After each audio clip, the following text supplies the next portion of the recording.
Frater, Bapak Ibu, Saudara-saudari yang terkasih dalam Tuhan, Shalom. Selamat sore. Selamat sore. Shalom.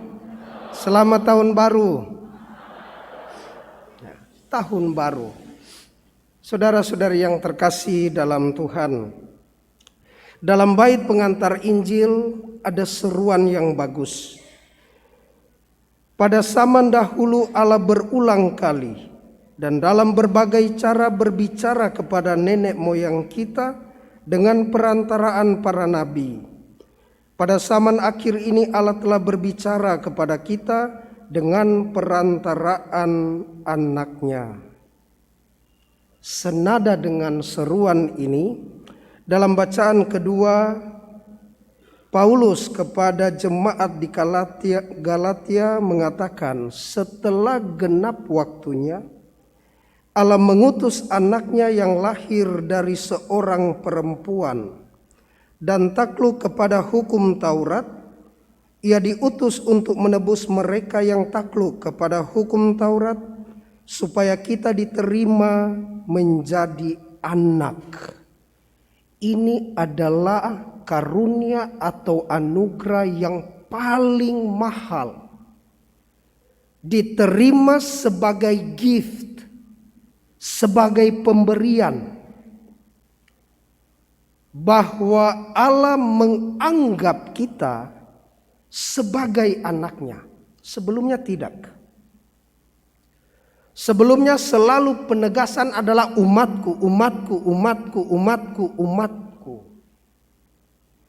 Tetapi oleh karena hak kesulungan dari Kristus, keputraan Kristus, maka semua orang di dunia menjadi saudara di dalam Kristus dan mengambil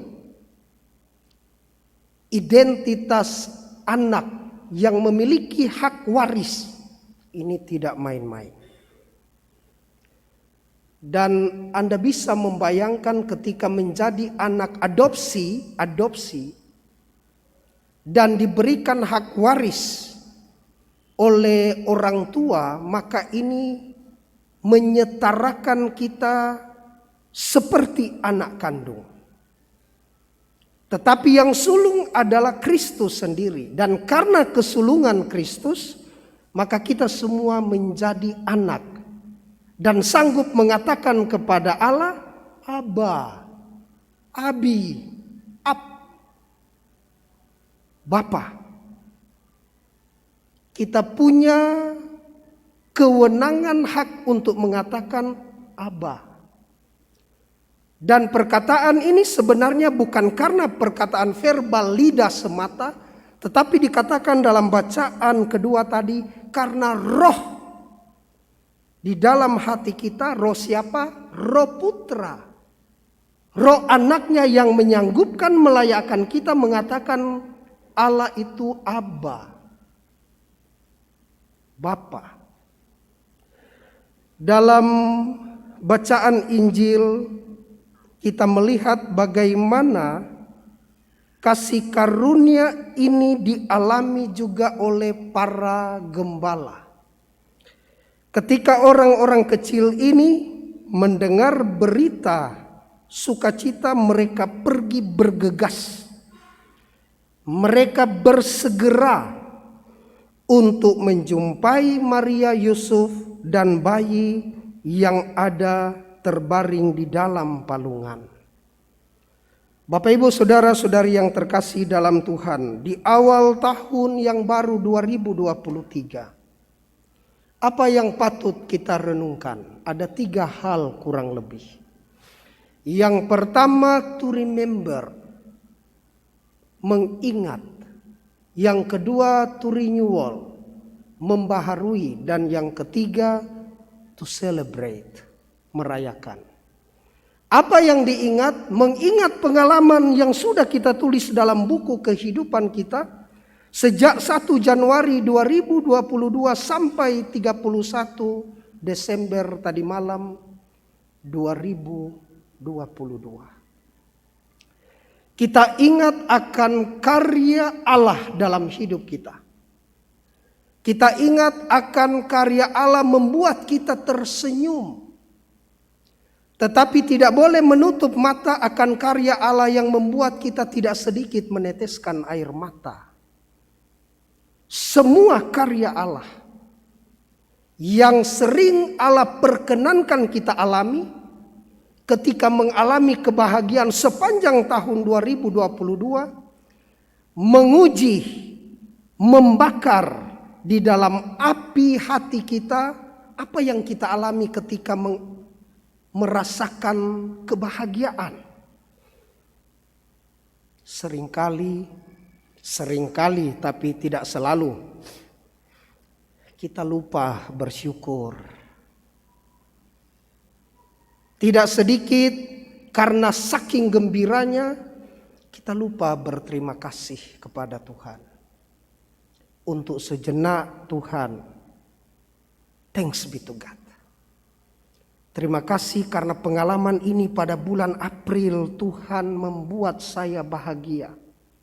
Bahkan ketika saya meneteskan air mata bahagia itu Tuhan, saya sungguh tersentuh akan kebaikan. Tetapi tidak sedikit pula orang-orang yang merasa bahagia dan berkata, Tuhan terima kasih. Kebahagiaan ini saya alami karena Engkau yang memberikannya. Jadi tidak mengandaikan rasa bahagia, tetapi Tuhan memberikan kebahagiaan itu. Dan tidak sedikit dari kita nanti ketika pengalaman terpuruk, pengalaman menderitakan, menyengsarakan seolah ada di dalam api penyucian. Lalu kita punya tangan ini tidak kurang panjang menyentuh plafon dan berkata, Tuhan bantu saya. 2022. Kita mengingat semua itu. Pengalaman di mana kita tertawa bersama Tuhan di dalam keluarga, di dalam pekerjaan kita. Tetapi pengalaman di mana kita menangis juga bersama Tuhan. Apakah pengalaman-pengalaman ini sungguh di awal tahun 2023 kita bawa dalam perenungan ingatan untuk melawan lupa akan segala karya Tuhan. Yang kedua adalah to renewal. Apa yang diperbaharui? Kita tidak mungkin mengganti hati lama menjadi hati yang baru. Jantung lama boleh jadi baru kalau dicangkok. Apalagi ginjal lama bisa diganti dengan ginjal baru.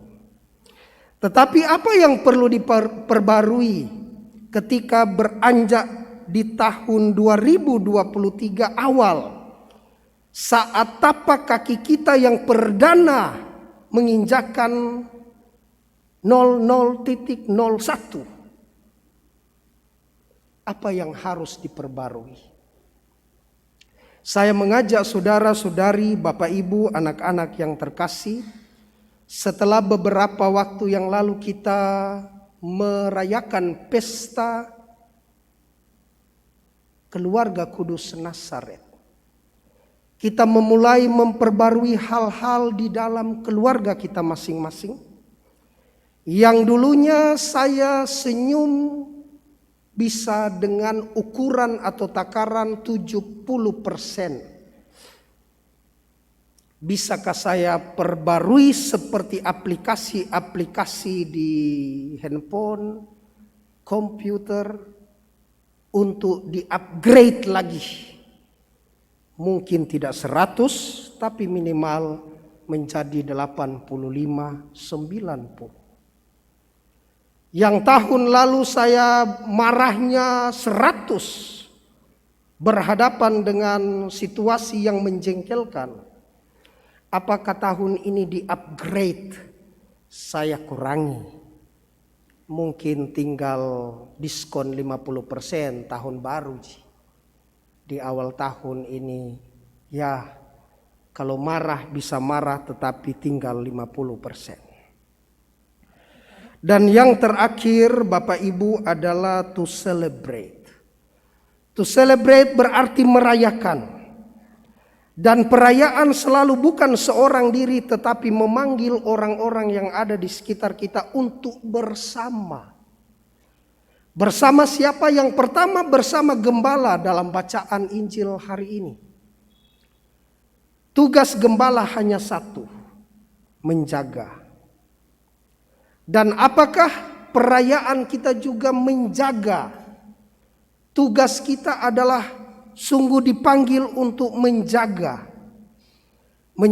iman kita dengan pelbagai tayangan yang tidak terfilter lagi. Media sosial sangat kejam. Kalau tidak terdeteksi maka tidak akan ditindak. Tetapi begitu terdeteksi maka lalu ditindak.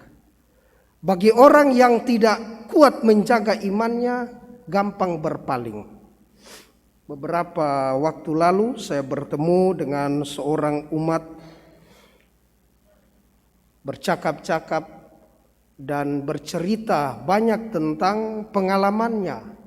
Bagaimana mengalami kesedihan ketika rekan kerja atau bawahannya berpaling dari iman Katolik.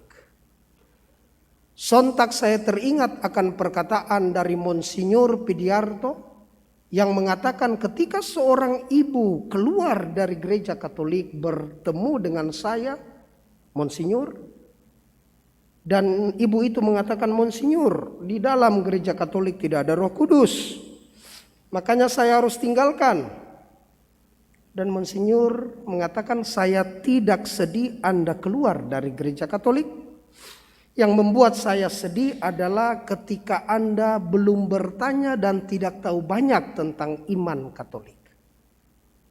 Saudara-saudari yang terkasih dalam Tuhan, berjalan bersama menjaga iman tidak hanya dengan para gembala, tetapi di awal tahun 2023 gereja menempatkan satu pribadi yang sangat besar, tokoh ketokohannya dalam iman kita, yakni Maria, sebagai Theotokos, sebagai Mater Dei, sebagai Bunda Allah, yang tahu pergumulan anak-anaknya, kita semua, maka kita tidak berjalan sendirian mengawali tahun 2023, kita berjalan bersama seorang ibu yang juga menjaga, mengasuh, mengasihi kita sebagai anak-anaknya.